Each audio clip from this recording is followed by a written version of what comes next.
Fidèle, il est dans la famille d'Imicodeur. Il est venu, il est entré dans l'univers d'Imicodeur il y a moins d'une semaine. Hein. Il a suivi le process. Il nous a envoyé sa vidéo et vous voyez la vidéo. Vous avez vu comme moi la vidéo. Nous recevons des vidéos comme celle-ci et on va lui donner la parole. Bonsoir, Fidèle. Bonsoir, Douglas. Comment vas-tu? Par la grâce de Dieu, Fidèle, je suis en santé et je suis très content de te recevoir. Ah, Dieu merci. Et je dirais que je suis également très heureux de me retrouver parmi, je dirais, ce public qui nous attend tous, dont moi-même j'en fais partie. Tout à fait. Voilà, je suis vraiment heureux de me retrouver là et je te dis vraiment merci pour l'invitation. Et non, c'est normal. Je souhaite de tout cœur que, comme moi, ces autres jeunes-là puissent également répondre à ton appel afin de pouvoir réellement partager, je dirais, nos différentes, les soucis que nous rencontrons, les avis Absolument. Que nous avons, les espérances également auxquelles nous visionnons, auxquelles nous voulons vraiment adhérer. Et je pense que la Lucarne nous est donnée pour pouvoir réellement débattre de ce sujet-là ce soir. Et donc, en un mot, je suis vraiment heureux d'être là. Super. Alors, Fidèle, je donne déjà ton LinkedIn sur le réseau. Voilà, ceux qui nous regardent, vous allez voir le LinkedIn de Fidèle. Et Fidèle, il fait partie de ces jeunes du continent qui sont déterminés à réussir, qui sont beaucoup autodidactes, qui cherchent à s'en sortir, mais qui ne s'en sortent pas. Et pour plein de raisons, donc on va l'écouter. Alors, Fidèle, je voudrais d'abord, première chose, je voudrais que tu te présentes. C'est un exercice qui n'est pas facile. Hein. Je voudrais que tu te présentes en 30 secondes à 1 minute maximum. À toi. D'accord. Comme je le disais tantôt, je suis Don Vidé Nous, tous infidèles. Voilà, je suis ivoirien, j'ai 28 ans et je réside sur le continent ivoirien. En Côte d'Ivoire, je dirais. Ok. Voilà, je suis, comme je le disais, je suis diplômé d'une licence professionnelle en informatique et développeur d'applications. Oui. Et présentement, je dirais, comme on a l'habitude de le dire dans notre jargon, je suis sur les bancs. Mais je ne suis pas réellement sur les bancs parce que en backup, je continue de me former, je fais de l'auto-formation dans tout ce qui est développement d'applications et l'univers d'éthique, je dirais. Voilà, donc je ne dirais pas vraiment que je suis au chômage. Je profite de ce temps-là pour approfondir mes connaissances. Ça marche. Dis-moi, deuxième question, quels sont tes rêves? Toi, aujourd'hui, tu as 28 ans. Comment tu te vois dans 5 ans, dans 2 ans, dans 5 ans, dans 10 ans? Quels sont tes rêves, Fidèle? D'accord. Déjà, pour commencer, mes rêves, je dirais que d'ici déjà 2 ans, je me vois directeur de ma propre entreprise. D'accord. Voilà. Et d'ici 5 ans, je dirais que je me verrai maintenant à temps plein comme un employeur. Employeur parce que je pourrais permettre à ces personnes qui, comme moi, qui sortent des bancs de l'école, qui se disent avoir acquis les rudiments nécessaires pour pouvoir affronter les réalités de l'entreprise, mais qui réellement se cognent la tête parce qu'on se rend compte que la formation que nous recevons réellement à l'école, quand nous rencontrons, nous entrons dans l'univers du travail, l'univers est vraiment différent. Et nos appréhensions font que beaucoup d'entre nous qui n'ont pas réellement la détermination finissent par baisser les bras. Et c'est un peu ce côté-là sur lequel je voudrais m'appuyer pour pouvoir permettre également à ceux qui, comme moi, de pouvoir toujours garder la tête haute en fonction de, je dirais, des réalités que nous rencontrons et trouver les techniques adéquates. Waouh. Alors, comment tu expliques justement que... alors, on va continuer, on reviendra juste après là-dessus. D'accord. Toi, tu as demandé à Dimicodeur de procéder à ta transformation. C'est bien ça? Tout à fait. Tu as frappé à la porte de Dimicodeur après avoir vu quelques webinaires. Tout à fait, c'est cela même. Et tu nous as envoyé ta vidéo tout à l'heure, on l'a vu, hein, tout le monde l'a vu. Et dans ta vidéo, tu es clair, tu dis tu veux intégrer la communauté développement d'applications. C'est cela. Pourquoi, en quoi tu penses que Dimicodeur peut t'aider à réaliser tes rêves? D'accord. Dans un premier temps, il faut dire que la première fois où je suis tombé sur le webinaire, c'était celui de, comment est-ce qu'on appelle ça? Le thème, c'était développeur front-end et back-end. Oui. Voilà, c'est celui-là, c'est par ce webinaire-là que j'ai connu 10 000 codeurs. D'accord. Voilà. Je dois dire que l'énoncé, je ne dirais pas l'énoncé, mais je dirais le déroulement même du webinaire en lui-même était vraiment enrichissant parce que moi, il a créé un déclic chez moi. D'accord. Il a créé un déclic chez moi et du coup, j'ai commencé à pousser un peu le bouchon plus loin. Donc, je suis allé sur la page de 10 000 codeurs, tout et tout. Et Oui. c'est là que j'ai compris que 10 000 codeurs, en fait, dans son intégrité, aidaient les jeunes qui voulaient bien, qui avaient ce désir-là de pouvoir exceller dans le numérique, leur apportait le, comment est-ce que je peux dire ça, l'appui qu'il fallait pour pouvoir démarrer. Et D'accord. j'ai vu un peu l'exemple de Nabounou, l'exemple de Philémon, Oui. voilà.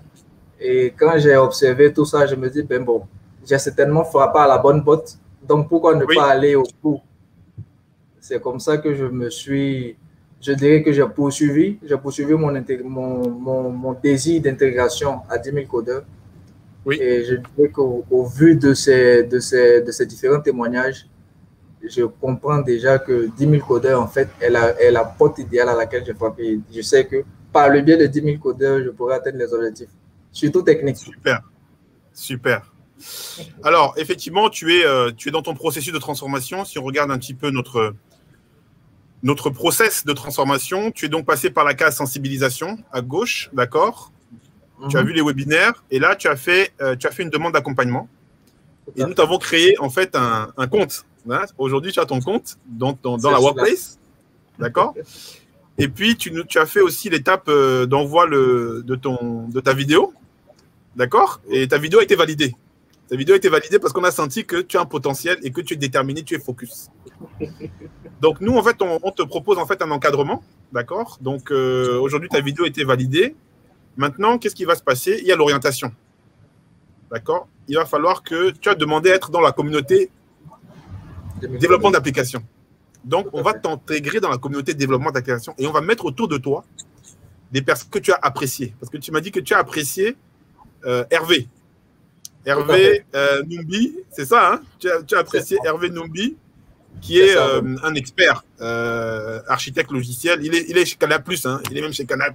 On dit qu'il est même leader chez Canal+. Tu as apprécié aussi, tu m'as dit, dans d'autres webinaires, tu as apprécié Estelle Besselo. Estelle, voilà, tout à fait. Estelle Besselo, dans le run. Et Gilles Choula, voilà. Oui. Donc, nous allons te mettre en relation avec ces experts. Tu sais que dans la Digital Workplace, voilà, donc ils sont accessibles. Et donc, ça, c'est la partie vraiment professionnalisation. Alors, on va continuer sur les questions. Comment tu expliques aujourd'hui que, alors qu'on pense que le numérique, c'est la voie pour toutes les jeunes, comment tu fais que les jeunes ne soient pas prêts pour le numérique? Tu disais tout à l'heure que l'école ne donne pas les compétences, c'est ça? Tu peux revenir là-dessus? D'accord. Pour revenir là-dessus, comme je le disais, aujourd'hui, beaucoup de jeunes s'intéressent au monde du numérique. Au monde du numérique, quand on regarde, on sent qu'il y a du potentiel. Il y a du potentiel, mais ce potentiel-là, il est mal exploité. Il est mal exploité dans la mesure où on constate qu'en Afrique, je vais prendre le cas des brouteurs. Oui. C'est un cas qui est, je dirais, c'est un fléau. Il est devenu un fléau carrément en Afrique. Mais quand on regarde un peu ces jeunes, l'attitude qu'ils adoptent. On rappelle un petit peu, les brouteurs, c'est un nom qu'on a donné à des jeunes qui entrent dans le banditisme, qui errent et qui agressent les gens, en fait, carrément. Hein. C'est bien ça. Voilà, qui agressent les gens dans la rue. Et c'est un phénomène en Côte d'Ivoire, par exemple, qui est réel, mais dans d'autres pays, dans d'autres villes aussi. Je t'écoute. Tout à fait. Et donc, comme je disais, quand on regarde ces jeunes-là, ce qu'ils arrivent à développer, ce qu'ils arrivent à faire, soudoyer des personnes, user de leur imagination, user de ce que le numérique leur offre pour pouvoir obtenir de façon, je dirais, pas correcte, ce que auprès des personnes, de l'argent, un service et autres, on se rend compte que ces derniers-là, ils ont un potentiel en eux. Mais ce potentiel-là, comment le développer? Ou bien comment leur permettre de pouvoir utiliser ce potentiel à bon escient? Tout à fait. Le problème qui se pose, c'est que aujourd'hui, nous sommes nombreux à vouloir faire de l'informatique. Mais combien d'entre nous intégrons réellement des écoles d'informatique? Derrière, il y a une mauvaise promotion qui est faite. Il y a une mauvaise promotion qui est faite. Je vais retourner un peu en arrière. Quand je prends un peu le cas des étudiants qui sont, des élèves qui sont encore en troisième, ils reçoivent à un moment donné de l'année des inspecteurs qui viennent leur donner des fiches pour qu'ils remplissent, pour que ces derniers-là disent déjà après le BPC où est-ce qu'ils vont s'orienter. Mais étant moi-même personne ayant été dans ce cas-là, on nous a donné les fiches, on les a remplies. J'ai choisi, j'ai dit que je voulais être informaticien. C'était, on dit qu'il voulait faire de la comptabilité. Mais qu'est-ce que la comptabilité en elle-même? Qu'est-ce que l'informatique en lui-même? Derrière, il n'y a pas d'explication. Il n'y a pas réellement d'orientation. Du coup, je me lance dans un truc parce que j'ai envie d'être là-dedans. Mais quels sont les réels débouchés pour moi au bout de 5 ans, au bout de 3 ans? Ces informations-là, je ne sais pas. Je me lance là-dedans et arrivé devant, je constate que ce dans quoi j'ai décidé de m'y mettre aujourd'hui, ce n'est pas réellement ce que je voulais. D'accord. Et ça, c'est un problème. Ça, c'est un gros problème. Donc, les gens vont dans des filières pour lesquelles ils ne savent pas quels sont les débouchés. Voilà. Ils ne savent pas quels sont les débouchés. Bon, toi, aujourd'hui, si tu avais une baguette magique, voilà, par exemple, si tu avais une baguette magique, qu'est-ce que tu prendrais comme mesure pour éviter que les jeunes entrent dans des filières ou choisissent des filières pour lesquelles il n'y a pas de débouché aujourd'hui? D'accord. D'abord, de prime abord, je me dis que le gros problème vient déjà de l'État. De l'État dans lequel, je dirais, tous ces jeunes-là se situent, se trouvent. Parce que, en tant que, comme je dis, en tant que magicien, si je devais revenir en arrière, j'allais plutôt user de cette baguette-là pour apporter la connaissance nécessaire à ces jeunes-là, leur montrer, leur donner le goût de, comment est-ce que je peux dire ça, des avantages et des inconvénients des différentes filières, afin que ce dernier-là, il puisse réellement, je dirais, nourrir en lui le besoin et le désir de vouloir faire telle chose. D'accord. Ok. Merci en tout cas. En tout cas, ça c'est clair. Nous, on te remercie. Est-ce que tu as une question à poser? Est-ce que tu as une question à poser, soit à Jimmy Coder, soit aux adultes qui nous écoutent, soit à l'État, peut-être l'État ivoirien aussi qui peut t'écouter. Est-ce que tu as une question ou tu as une doléance? D'accord. Ma première question, elle va déjà à l'endroit de Jimmy Coder. Oui. Voilà. Il y a déjà comment est-ce que je peux dire, il y a un résultat palpable, un résultat qui se fait voir, qui se fait sentir auprès de ces jeunes-là que vous avez déjà encadrés. Voilà. Je me dis que vous êtes déjà sur la bonne lancée, mais derrière, quels sont je dirais, les moyens que vous déployez afin de permettre à autant de jeunes comme moi qui vous ont découvert aujourd'hui, et comme je l'ai dit, j'ai connu 10 000 codeurs c'est pas, comment est-ce que je peux dire, je dirais par coup de chance que j'ai connu 10 000 codeurs. Voilà. Quels sont les canaux que vous utilisez pour pouvoir réellement véhiculer l'information, le message, ce travail-là que vous faites à tous ces jeunes-là, afin qu'ils sachent que derrière, il existe également des personnes comme vous qui sont prêts à les aider, à les orienter? D'accord. Alors, c'est vrai qu'aujourd'hui, on était un peu resté dans notre coin, c'est vrai. Parce que tu sais, avant de parler, il faut d'abord faire. C'est ça. C'est cela. Donc, là, maintenant, voilà. Donc, on a voulu d'abord avoir du résultat. Et comme tu le sais, effectivement, on a des résultats. Donc, aujourd'hui, Philémon, il est ivoirien comme toi. C'est un grand frère. Il est dans la workplace. Tu vas pouvoir le croiser normalement. C'est ça. Nabounou, elle est dans la workplace aussi. Voilà. Tous ces alumni-là, petit à petit, ils vont rentrer aussi dans la workplace. Parce que la workplace, c'est vraiment récent. Pour qu'il y ait une vie en interne. Et en parallèle de ça, on va développer effectivement des campagnes pour se faire connaître sur les réseaux sociaux. Tout ça, c'est grâce au financement de nos sponsors, comme Autodesk, voilà, une multinationale américaine qui aujourd'hui a envie de se faire connaître aussi du continent, mais aussi a envie de soutenir les initiatives qu'on a nôtres. Donc, petit à petit, on va se faire connaître. C'est super. Voilà. En tout cas, je te remercie d'être venu. On va se suivre. On va faire intervenir maintenant Amadou Isaka, qui est dans les coulisses. Je te remercie en tout cas, fidèle. On aura besoin de toi pour la suite. Et puis, la transformation continue. Donc, je rappelle que tu as voulu, tu t'es manifesté auprès de 10 000 codeurs. On a validé ta vidéo. D'accord? On a validé ta vidéo et que maintenant, ce qui va rester pour toi, c'est la partie orientation.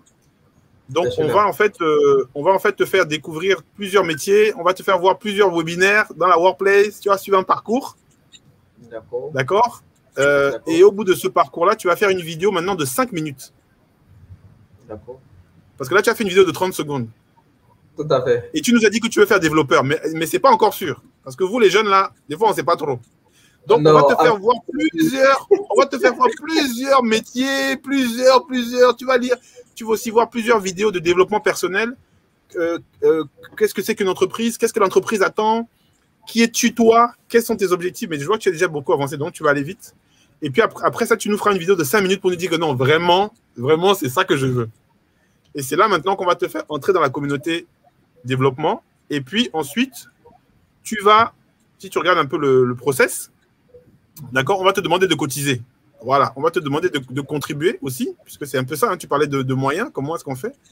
C'est ça. On va te demander de contribuer à hauteur de 10 € par mois. Donc, c'est 6 500 francs CFA par mois. Ça va contribuer à 10 000 codeurs au travail de qualité qu'on fait. Et après ça, et pendant ce temps-là, on va chercher des financements. Parce qu'il y a des gens qui nous regardent aujourd'hui, ce sont des futurs sponsors. Et ils vont voir que Fidèle, vraiment, j'ai vu la vidéo de Fidèle, là, le petit, là, il m'intéresse. Donc, je vais payer sa formation. Est-ce que tu vois? Si, je comprends. C'est aussi pour ça que c'est important de faire ton branding, de faire ta propre marque personnelle. Et c'est pour ça que c'est bien qu'on te voit. Peut-être même que l'État de la Côte d'Ivoire va te voir et va dire « Ah, le petit a parlé, hein, en finance. » Tu vois un peu? Oui. Donc, c'est comme ça qu'on va aussi faire connaître les jeunes et en espoir qu'il va y avoir des sponsors qui vont se manifester. Voilà. Merci à toi. Merci pour ta vidéo.